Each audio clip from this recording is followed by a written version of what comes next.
তখন নবী বলে, সাহাবীরা তোমাদের কি মনে আছে বাজানো রে, যেদিন মক্কা বিজয় হয় সেদিন আমি তোমাদেরকে মক্কায় নিয়ে গেলাম। আমি তোমাদেরকে বললাম, ও আমার সাহাবীরা রে, আমরা মক্কায় চলে আসলাম রে, তোমরা এখন কি করতে চাও আমি জানতে চাই। তখন তোমরা সাহাবীরা বললে, হুজুর গো, আমরা অনেক দিন পর এই মক্কা নগরীতে আসলাম গো হুজুর, আমরা সর্বপ্রথম কাবা ঘর তাওয়াফ করতে চাই। সুবহানাল্লাহ। সাহাবীরা বলেন, তাহলে কাবা ঘর তাওয়াফ করা হোক। রাসূল বলে, সাহাবীরা রে, তা তোমরা যখন বললাম সর্বপ্রথম কাবা ঘর তাওয়াফ করবা রে, তাহলে তাওয়াফ করা আমরা শুরু করে দিই বাজান। মুরব্বির বেটা কিন্তু হজ করে আসছে বাজান রে, কাবা ঘর তাওয়াফ করতে গেলে 7 পাক না দিলে কাবা ঘর তাওয়াফ করা কমপ্লিট হয় না, ঠিক কি না? কয় পাক বাজান? 7 পাক লয়, 7 পাক বাজাম। বা রাসূল করে কি বাজাম, আগে আগে যখন তাওয়াফ করা শুরু করে দেয়, পিছনে পিছনে সাহাবীরা যাওয়া শুরু করেছে বাজান। তাওয়াফ করতে ঘুরতে ঘুরতে ঘুরতে ঘুরতে 1 পাক 2 পাক, যখন 4 পাক হয়ে যায় বাজান রে, রাসূল আমার তাওয়াফ করা বন্ধ করে দেয়। সুবহানাল্লাহ কবেন না? ওমর ফারুক ডাকতে বলি, রাসূলুল্লাহ, এটা কেমনি হলো? আমাদের তো জানা আছে 7 পাক না দিলে কাবা ঘর তাওয়াফ করা কমপ্লিট হয় না, আপনি 7 পাক বাদ দিয়ে 4 পাক দিয়ে কেন থামিয়া গেলেন জানতে চাই। তখন নবী বলেন, ওমর, আমরা তখন পর্যন্ত পাথরে কাবা ঘরকে ক্যাবলা বানিয়ে তাওয়াফ করলাম রে, এই কাবা ঘরের ভেতরকার খবর কি তোমরা জানো? তখন ওমর ফারুক বলে, হুজুর গো, কাবা ঘর হল আল্লাহর ঘর, এই ঘরে আমরা তাওয়াফ করতেছি, আবার ভেতরকার খবর জানার কি দরকার আছে? তখন নবী বলে, সাহাবীরা রে, আমরা কাবা ঘর ক্যাবলা বানাইয়া যখন তাওয়াফ করতেছি, আর ভেতরকার খবর আমাদের জানতে হবে। সুবহানাল্লাহ। তখন নবী করে কি বাজান রে, ওই সাহাবীদের নিয়ে কাবা ঘরের দরজার সামনে যাইয়া দরজা নিজে হাতে খোলাইয়া দেয়। খুলিয়া তাইকা দেখেন কাবা ঘরের মধ্যে 360টা মূর্তি দিয়ে ভরা। কয়টা বাজান? 360টা মূর্তি দিয়ে ভরা। তখন নবী সাহাবীদের বললো, আমার সাহাবীরা গো, তোমরা সবাই এগিয়ে আসো, তোমরা কাবা ঘরের ভেতর তাইকে দেখো কি দেখা যায়। তখন সাহাবীরা বলে, হুজুর, এই কাবা ঘরে কেবল তাওয়াফ করলাম এতক্ষণ পর্যন্ত, যে কাবা ঘরের মধ্যে মূর্তি দিয়ে ভরা। ওমর ফারুক খেপে গেছে, হুজুর গো, আল্লাহ কি দেখতে পারে নাই? আল্লাহ কি দেখতে পারে নাই? যখন আবু জাহেল, আবু সুফিয়ান এর মধ্যে যখন মূর্তি যখন ঢুকাইছে, তখন আল্লাহকে ইচ্ছা করলে একটা ফেরেশতা নিযুক্ত করতে পারতো। যখন আবু জাহেল বেঈমান এই কাবা ঘরের মধ্যে মূর্তি যখন ঢুকাইতেছিল, ওই ফেরেশতা ইচ্ছা করলে তো থাপ্পড় মারতে পারতো। এক থাপ্পড় মারলাম, আবু জাহেল দৌড় মারতো, তার সাথে সমস্ত মুরিদরা দৌড় মারতো।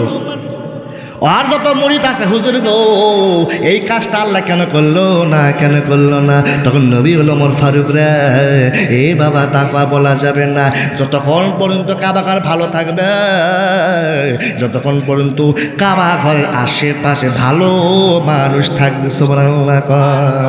বাজান এরকম বাজান, মসজিদ ততক্ষণ পর্যন্ত ভালো থাকবে যতক্ষণ পর্যন্ত মসজিদের ভিতরে ভালো মুসল্লি যাবে। কথা বোঝেন কত কি মুসল্লি, ভালো মুসল্লি বোঝেন না বাজান? কিছু মুসল্লি আছে এক খুতবার শুরুতে যায়, 2 রাকাত নামাজ তো দৌড় আসে না, সবার পিছনে যাবে, সবার আগে আসবে, এই মুসল্লি আসেন না। কিছু মসজিদ এইরকম আছে বাজান, মুয়াজ্জিন করে কি, উনি আজান দেয়, উনি একলাই নামাজ পড়ে, আসেন না? মুসল্লি খুঁজে পায় না। এই জন্য মুয়াজ্জিনের সুবিধা আছে, কোটাল মসজিদ ঝাড় দেওয়া লাগে না, ওর ঘরে বেড়া গামছা আছে, উনি আজান দেয়, বাড়ি মেরে ও জায়গা পরিষ্কার করে নামাজ পড়ে চলে আসবে।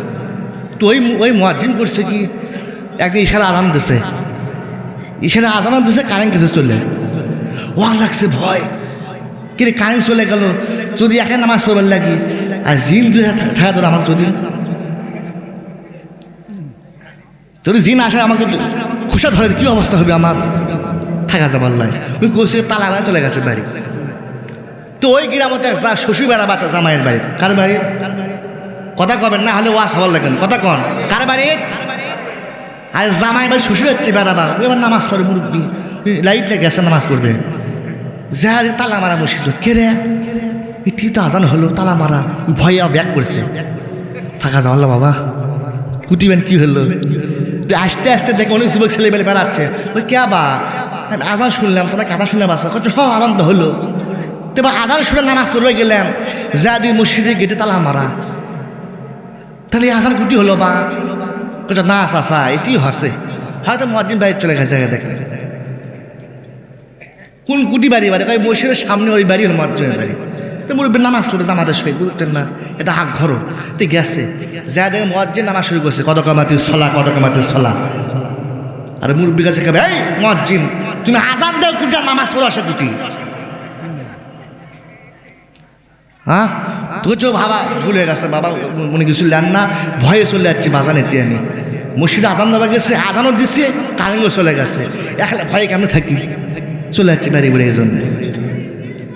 এই জন্যে বলতেছি বাজান এই মসজিদ ঘর তখনই ভালো হবে যতক্ষণ পর্যন্ত মসজিদে ভালো মুসল্লি যাওয়া আসা করবে ঠিক কিনা বাজান আল্লাহ রাসূল ডাকতে বলে সাহাবীরা রে তোমরা কি জানতে চাও এই কাবা ঘর ততক্ষণ পর্যন্ত ভালো থাকবে রে যতক্ষণ পর্যন্ত এই কাবা ঘরের মধ্যে ভালো মানুষ থাকবে সুবহানাল্লাহ কোন বারান্নের নবী বলেন সাহাবীরা বলে হুজুর গো তাহলে আমরা এখন জানতে চাই আসল কাবা তাহলে কি হলো জানবেন দেখি আপনারা কাবার দাম আছে তো কাবার দাম আছে যে কাবাকে চোখের দ্বার দেখলে খালি চোখে দেখলে বাজান জীবনে সব গুণ আল্লাহ মাফ করে দেয় এত দামি কাবা কিন্তু আল্লাহ আসল কি বললাম এই পাথরের কাবার কোনো দাম নাই যতক্ষণ পর্যন্ত আল্লাহ আল্লাহ না থাকবে সুবহানাল্লাহ কোন বাজান আসল কাবা কেমন হবে জানেন নাকি আসল কাবা কোনটা জানেন আসল কাবা কোনটা বাজান আসল কাবা পরিচয় আপনাদের আমি দিয়ে যাবো সুবহানাল্লাহ কোন বাজানরা নবী একদিন সাহাবীদের নিয়ে বসে ওয়াজ করতেছে এমন সময় তাইকা দেখে সাহাবীদের মধ্যে একটা সাহাবী দেখা যায় গো নুরি হয়ে বসে আছে তখন ওই সাহাবীদি লক্ষ্য করিয়া আল্লাহ রাসূল বলতেছেন ও সাহাবী তোমরা জানতে চাও গো তোমাদের মধ্যে এমন এক সাহাবী বাস করে যে সাহাবী আমার থেকে দুই দিকটা সম্মানিত বেশি কয় দিকটা বাজে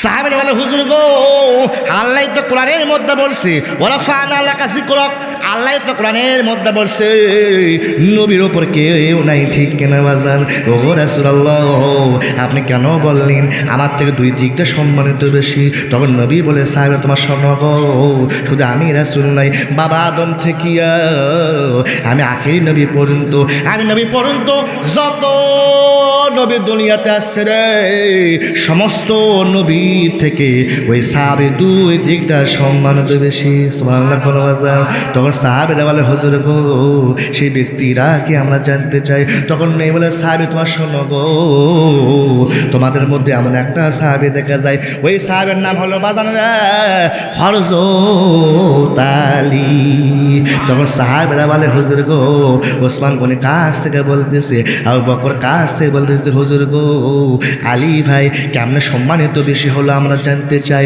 তখন নবী বলে তোমার শোনো গো বাবা আদম থেকে আমি নবী পর্যন্ত যত নবীর ছেলে মেয়ে দুনিয়াতে যাচ্ছে ওরা জান্নাতি হইতে পারছে রে নবী হইতে পারছে রে কিন্তু কোন নবীর ছেলেরা জান্নাতের যুবকদের সর্দার হতে পারে নাই কিন্তু তোমরা শোনো গো ওই আলী দুই ছেলে হাসান হোসাইন দুই ভাই জান্নাতের যুবকদের সর্দার সুবহানাল্লাহ কোন সাহাবীরা বলে হুজুর গো তাহলে আমরা আরো শুনতে চাই আরেকটা কি শুনবেন না আপনারা হোসেন কেমন ছিল বাজান নবী একদিন বসে আছে মসজিদের বারান্দায় ছোট্ট হোসেন দৌড়ে আসে নানু ভাই তুমি এখানে বসে থাকা তুমি কি করো তখন নবী বলে ভাই রে এখানে বসে আমল করতেছি তখন হোসেন বলে নানু ভাই আমি তোমার কাছে একটু থাকতে চাই তখন নবী বলে বসে থাকতে ওই ছোট্ট হোসেন বলে নানু ভাই আমি তোমাকে একটা প্রশ্ন করতে চাই তখন নবী বলে কি রে ভাই কি প্রশ্ন করবি আমি জানতে চাই তখন ছোট্ট হোসেন হোসেন বলে নানু ভাই একটু বলো তো নানু ভাই, ওই আল্লাহর কাছে তুমি সব চাইতে বেশি দামি না আমি হোসাইন সব চাইতে বেশি দামি? সুবহানাল্লাহ। তখন নবী বলে হোসেন রে এমন কেন প্রশ্ন করতেছিস? ওই আল্লাহর কাছে আমি সব চাইতে বেশি দামি। আপনার কি মনে হয় রাসূল দামি না? রাসূল বেশি দামি, কিন্তু নবী হোসাইন বা নানু ভাই এটা কিন্তু মানতে পারলাম না। তখন নবী বলে হোসেন ভাই রে এখন তুই বলে দে তুই কেমনি বেশি দামি হইলি? তোর হোসাইন বা নানু ভাই গো আমি তোমার থেকে ওই আল্লাহর কাছে সব চাইতে বেশি দামি। তখন নবী বলে ভাই রে তুই ছোট্ট মানুষ, তুই একটু আমারে বলে দে তুই কেমনি আল্লাহর কাছে বড় হলি? তখন হোসেন বা নানু ভাই একটু বলো তো নানু ভাই গো তোমার বাবার নাম কি আমি জানতে চাই। তখন নবী বলে আমার সাহেবের তোমার শোনা গো এই ঘটনা আমার সঙ্গে মসজিদের বারান্দায় হয়েছিল। বাদার নেই নবী বলে হোসেন রে আমার বাবার নাম হলো আব্দুল্লাহ। কি বাজান? আব্দুল্লাহ বাজান। তোর হোসাইন নানু ভাই তোমার বাবার নামের আগে পিছে কোনো ডিগ্রি নেই, তুমি কি আমার বাবার এসে নানু ভাই গো আমার বাবার নাম কি তুমি জানতে চাও? আমার বাবার নাম হযরত আলী শেরে খোদা মাওলা আসাদুল্লাহিল গালিব। আমার বাবার নামের ডিগ্রি আর কত শোনেন নানু ভাই, আল্লাহ রাসূল নিজেই বলেছেন আনা মাদুল ইলমি ওয়ালু বাবুহা। আল্লাহ রাসূল নিজেই তো বলেছে আমি যে ইলমের শহরের মালিক সেই শহরের দরজা হলো হযরত আলী। লিল্লাহি তাকবীর। আল কোরআনের আলো, আল হাদিসের আলো, আলেম ওলামা যেখানে, কোরআন হাদিস যেখানে, লিল্লাহি তাকবীর। আসেন তো ঠিক মতো, থাকবেন তো ঠিক মতো, ছিল যাবি কোটি কন্ত। হ্যাঁ কোরআন হাদিস যেখানে আমরা আছি সেখানে ঠিক কিনা বাজাল? ছোট্ট হোসেন নানু ভাই গো এখন আমি জানতে চাই তোমার মামা মায়ের নাম কি আমি জানতে চাই। তোর হোসেনের সামনে নবী মুসকে হাসি দেওলা তীরে আমার মায়ের নাম হলো আমিনা। তখন হোসাইন নানু ভাই গো তোর মায়ের নাম তো আমিনা, তার আগে পিছিয়ে কোনো ডিগ্রি নেই, তুমি কি আমার মায়ের নাম জানো? আমার মায়ের নাম হলো ফাতেমা, তুমি কি আমার মায়ের নাম জানো? ও নানু ভাই আমার মায়ের নাম শুধু ফাতেমা নয়, প্রত্যেক জুমার নামাজের ভেতর দ্বিতীয় খুতবার মধ্যে বাজানো রে খতিব সাহেবরা কিন্তু বলে থাকি খাতুনে জান্নাত ফাতেমাতুজ জহুরা। ঠিক কিনা বাজান? বলে না বাজান? ও নানু ভাই গো তুমি কি আমার মাকে চেনো? আমার মা হলো জান্নাত নাইদের সর্দারনি। তুমি কি আমার মাকে চেনো? আমার মা হলো আখিরি নবীর 4 নাম্বার মেয়ে আদরের দুলালি ফাতেমা সুবহানাল্লাহ।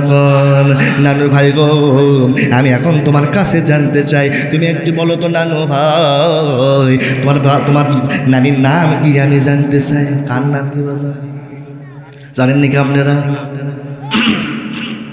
তখন নেই বলে হোসেন ভাই রে এই প্রশ্ন জীবনে তো কেউ করেনি, তোর মায়েরাই করেনি, তুই করি তুই কেমনে? বলো নানু ভাই বলো তো বলো তোমার নানির নাম কি আমি জানতে চাই। তখন নবী বলে নাতি রে আমার নানির নাম হলো বাররা বিনতে উজ্জা। তখন নবী বলে নাতি রে আমার নানির খবর দিয়ে তুই কি করবি? তখন হোসেন নানু ভাই গো তোমার নানির নাম হলো বাররা বিনতে উজ্জা। এই পৃথিবীতে তুমি খবর লাও নানু ভাই অনেকে তোমার নানির নাম জানে না, তুমি কি আমার নানির খবর জানো নানু ভাই? আমার নানি হলো নবীর আদরের বিবি খাদিজাতুল কুবরা। তাকে কি তুমি চেনো নানু ভাই গো?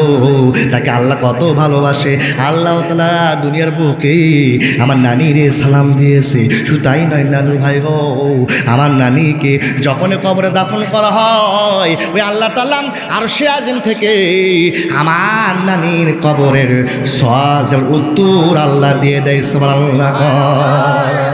নানু ভাই বলো তো বলো তোমার নানার নাম কি আমি জানতে চাই। তখন নবী বলে নাতি রে আমার নানার নাম কি তুই জানতে চাস রে? আমার নানার নাম আব্দুল ওয়াহাব জোহরি। ঠিক না বাজান? আব্দুল ওহাব জোহরে, তখন ছোট্ট হোসাইন নানু ভাই, তুমি কি আমার নানা রে তুমি চেনো? তখন নবী বলে তুই বলে দিয়ে দেখি।